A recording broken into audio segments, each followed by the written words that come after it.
Hello friends, welcome to EPG Pathshala. I am Poonam Chawla, an assistant professor with Maharaja Agrasen Institute of Management Studies in Rohini.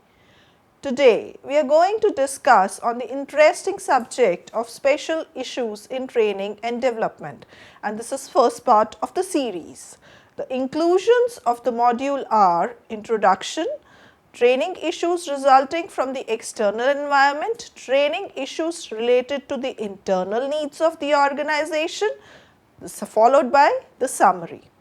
To give you an introduction, organizations are working in a dynamic business environment where they face external and internal environmental pressures related to business processes. Training is also influenced by various external and internal pressures like legal issues, partnering with a committed workforce, diversity training, and school to work training issues that are confronted by the firm in terms of external environment. This module will briefly describe these issues and the manner in which firms can manage these issues. The internal pressures of the company or the internal environment incorporate training the managerial force, providing training and development to all the employees, handling issues like glass ceiling, joint union management systems, succession planning programs, etc. This module takes into consideration these special issues that arise in the training and development scenario and focuses on efficiently managing them. Training issues resulting from the external environment. There are three types of training issues that result from the external environment, namely legal issues, cross-cultural training, and managing the workforce diversity. Legal issues. There are various training activities that make an employer prone to legal actions from the law of the land and may also have a poor impact on the organization's corporate reputation. The first and foremost legal issue is failing to provide adequate training to the employees.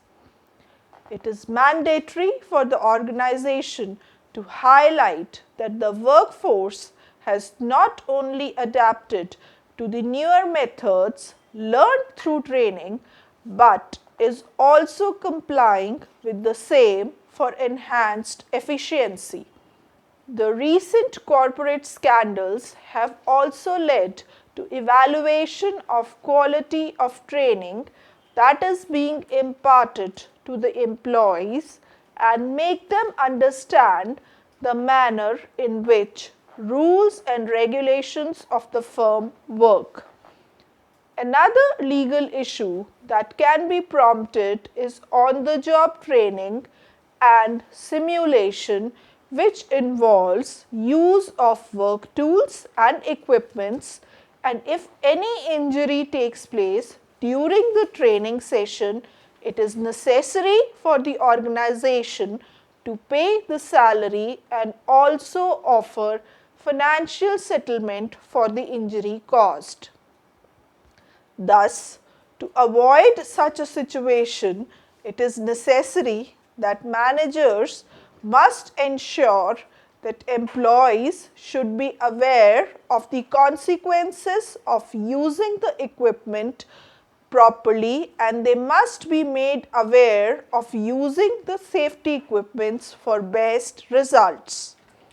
Employers, when acting as equal opportunity employers, cannot discriminate on the basis of religion, caste, gender, as it can invite legal action.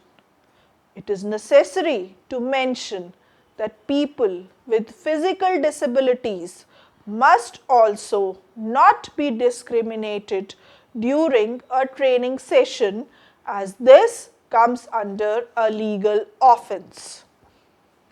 There should be provision for reasonable accommodation as it refers to making training facilities available for individuals with disabilities. Another major legal issue that arises is due to breach of confidentiality.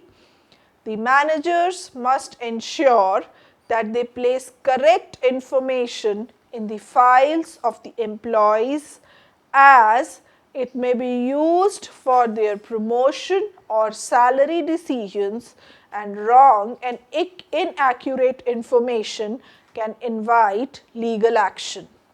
Cross-cultural preparation or training. Cross-cultural preparation involves training the employees and their families who may be relocating at a foreign location.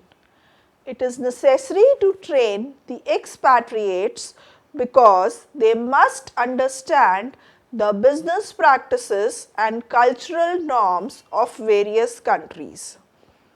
If they are not trained or are not aware of the socio-cultural norms, it is often that they may face a culture shock. It is imperative to mention here that cross-cultural training is a very costly affair for the organization. If the employee does not settle in the new environment, the firm may have to incur heavy expenditure. Firms provide language training to their employees so that they can gain knowledge about country's culture and traditions. It is recommended that families of the expatriates be also involved in such a training process. The training can involve variety of methods like experiential methods, presentation methods for better understanding of the fundamentals.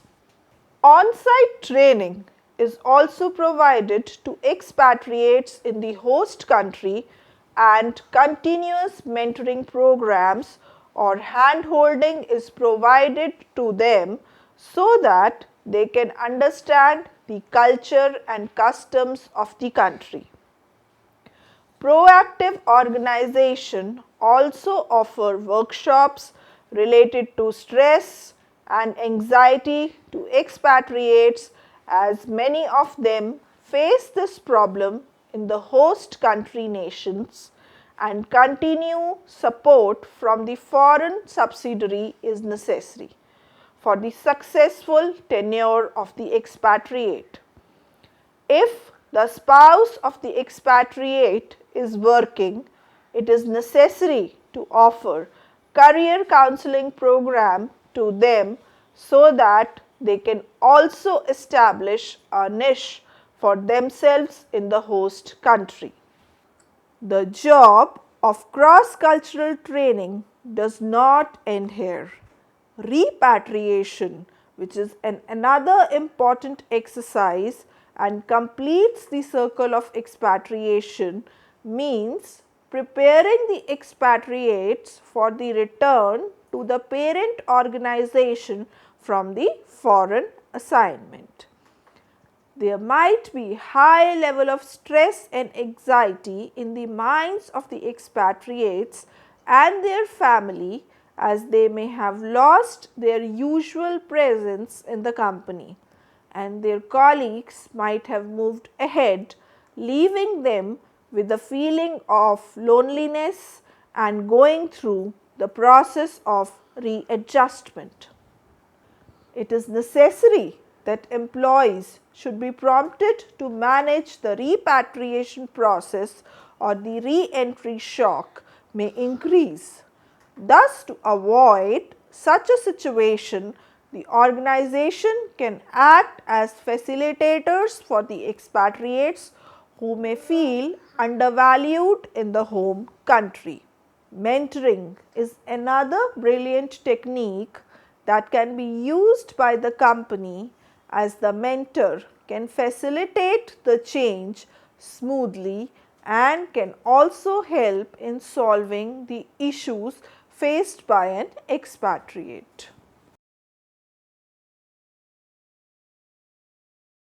A major issue that comes up is managing workforce diversity. Diversity refers to any dimension that develops a distinction between one person from another, and it highlights the differences and variety in humans that may emerge due to age, ethnicity, education, sexual orientation, work style, gender, race, etc. The purpose of diversity training is to remove values and stereotypes and organizational practices that might act as an obstacle in employees' personal development, and thus facilitate employees to render their support to the organization by utilizing their potential and also personally develop them. The equal opportunity law to much extent has ensured that females and minority categories are not neglected and well represented in an organization. Managing diversity in an organization refers to creation of an environment which ensures that all the employees are treated equally and they work towards contributing to the superordinate goal of the organization. The firm must develop a positive environment wherein fair and positive treatment is given to all the employees. It is the bounden duty of the organization to develop individuals who are interested in working with people from various ethnicities, race and religious backgrounds. Managing diversity refers to percolating this value in the culture of the organization. This refers to acceptance of diversity in terms of norms, standards and the manner in which people are treated in the organization, innovation and risk taking. If organizations are able to manage diversity, they can gain competitive advantage in the business world. The inputs of diverse employees are beneficial for customers and product markets. Organizations that accept and promote diverse culture develop positive corporate reputation amongst the employees and emerge as an employer brand. Diversity also promotes creativity and innovation in the organization, as there is a tendency to break conformity. The productivity of the organization has also seen an upsurge if diversity is promoted in the firm. To effectively manage diversity, one of the methods is strict adherence to the legislation of the country and meeting the standards of an equal opportunity employer.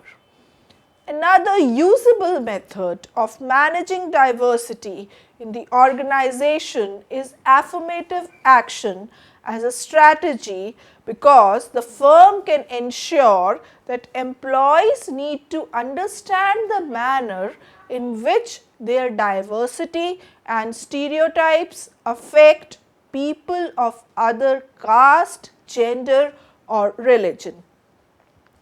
It is through diversity training that people become aware about the cultural differences, and this awareness may lead to improvement in the behavior towards minority groups. Diversity training is defined as a program which is developed to shift employees' attitude towards diversity and facilitate employees to have a skill set so that they can work with a diverse workforce. These programs, which are simply bought off the shelf without taking into consideration the organizational needs, history and culture, normally do not bring the desired change. Such programs provide employees with an opportunity to assess the cultural differences between cultural groups, examine their attitude towards affirmative action, and furthermore analyze results why minority employees are successful and unsuccessful in their jobs. Behavior-based programs focus on bringing a change in organizational policies and individual behavior that inhibit employees' personal growth and productivity. A brilliant example of diversity training is culture immersion, which refers to the process of sending employees directly into the communities where they have to interact with people from different cultures and nationalities. It is through such programs that creativity of people from various backgrounds can be adjudged and the managers can capitalize on the same. Training issues which are related to internal environment. They can be categorized into 5 parts: basic skills training, lifelong learning, melting the glass ceiling, sexual harassment training and succession planning. The first is basic skills training. Employers sometimes find it difficult to competent workforce at the entry level, as entry level positions are usually for freshers who lack basic skills pertaining to the organization or as required by the job. To combat with this problem, employers have developed basic skills training program. Moreover, as the organizations develop high performance work culture, it might be identified that their current employees lack the skills required to realize the benefits of their own system. The basic skills program involves various steps. The first step in a basic skills program is to identify the necessary skill level. Secondly, employees' current skills must be assessed. The training program shall try to fill the gap between current and desired skill. Training programs must include an emphasis on basic skills training and shall focus on the work problems faced in day-to-day work profile to enhance the meaningfulness of the basic skills program. Lifelong learning. A lifelong learning account refers to an account which pertains to adult education in which both the employee and the organization contribute and the employee keeps the receivables even if he or she leaves the company. The amount in the account can be used for a variety of things like educational expenditure, tuition books, fees and non-job specific certification courses. Organization introduces such kind of accounts to make education a priority amongst its employees. The next issue is melting the glass ceiling. This is one of the major internal issues that are being faced by the organization of today, wherein the problem of moving women and minorities to higher positions should be solved and the glass ceiling must be broken. The glass ceiling is a barrier to advancement to the higher level of organizations. Reason behind this barrier is due to the stereotypes or company systems that have an impact on the development of women or minority.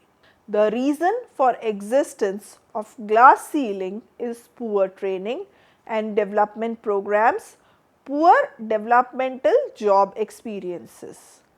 Research cites that there is a tendency that male managers tend to get more assignments of responsibility as compared to female managers, and it was observed that female managers faced more obstacles and challenge due to absence of support.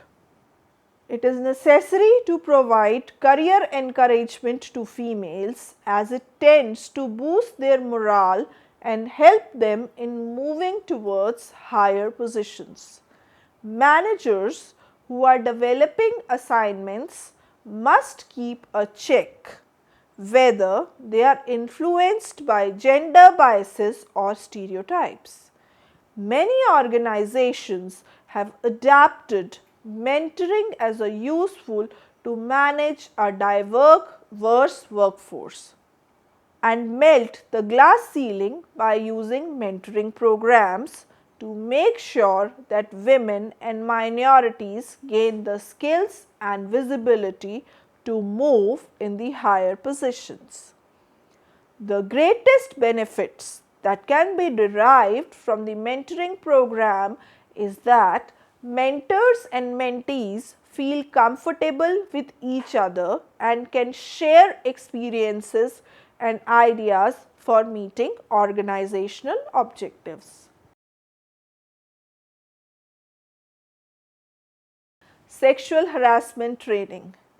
Sexual harassment is a specific type of behavior that can be eliminated by diversity training, but it needs discussion because these kind of activities have been going on in the corporate. However, there are very few complaints, but one can see a sharp rise in the complaints nowadays. Sexual harassment is considered as an unwelcome advance which may be of sexual nature and can be divided into two types, namely quid pro quo harassment, which states that a subordinate is offered a job perk by a senior employee in return of a sexual favor, and if any such act happens, the organization is considered liable for this kind of sexual harassment. The second case is the hostile work environment wherein words, gestures and behavior of an individual are such that they make the other person unformatted is also considered to be sexual harassment.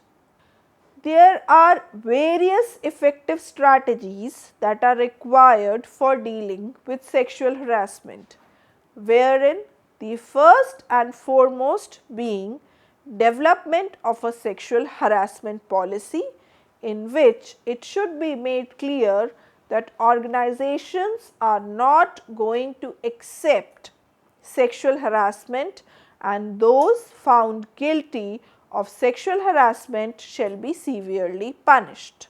Secondly, the efforts to manage or reduce instances of sexual harassment must gain support from the top management of the firm for effective implementation of rules against it.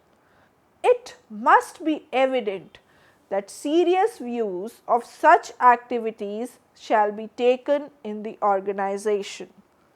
The third and most important part is development for sexual harassment, which clearly defines what sexual harassment is and contains information and videos which reveal information about it. It is necessary to provide training to everyone so that workforce is aware about it and top management can start an online learning session on the same topic citing the gravity as well as the participation of employees in the process. Such training programs should be evaluated to assess whether employees are aware about acceptable and unacceptable behavior. The organization must have a formal complaint process in place, and there must be people who could be contacted if any employee faces such an issue or a problem. The complaints regarding to sexual harassment must be responded to quickly. It may offer relief to the victim as well as also intimidate the wrongdoers. The individual or the offender, if found guilty, should be severely punished to provide a lesson to others and shall also reinforce organization's view on the sexual harassment policy.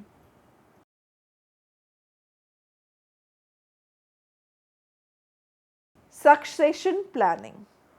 Succession planning refers to the process of identifying and developing the future leadership of the organization. It is an important step in the organization as it also helps in managing and retaining the talent in the firm. It is a program to develop high potential employees in the firm. The high potential employees are those employees who have the capacity to take up leadership positions in the future. The development of high potential employees takes place in 3 steps. The first step involves selecting a large number of employees who are considered to be high potential, but this number of high potential employees may be reduced because of turnover, poor performance in the firm, or by the personal choices of employee, as he or she may not like to strive for a higher position in the organization. In stage 1, high performers or high potential employees are selected. This selection can be based on education, their outstanding performance in the firm, and in many cases the firm may also use psychological testing. The second stage involves high potential employees to receive developmental experiences. The employees at this stage highlight the willingness to sacrifice if necessary for the organization. Good oral and written communication is necessary. Moreover, good interpersonal skills and leadership abilities must be adhered, and the incumbent must also possess a talent and knack for leadership. Employees who do not meet the basic criteria are considered unfit for the higher position in the company. The third stage involves top management assessment, which should actually feel that the right choice has been made for leadership positions in the organization. The top manager must actively participate in the process of succession planning in stage 3 for required results. It takes about 15 to 20 years for an employee to reach stage 3. This is the summary of the complete module. This module discusses the various training and developmental issues that organizations face from external and internal company environment. The external environmental pressures incorporate legal issues, workplace diversity, cross-cultural training, and relevant information about these topics has been provided in the module. The second part of the module discussed the internal training and developmental issues, which incorporated basic skills training, lifelong learning, melting the glass ceiling, sexual harassment training and succession planning. It is necessary and imperative to mention at this juncture in the discussion that for various issues like cross-cultural differences, managing diversity, sexual harassment training emerges as one of the solutions, there must be other steps that organization needs to take to develop positive corporate reputation of the firm. Thank you very much. I hope you understood the module well.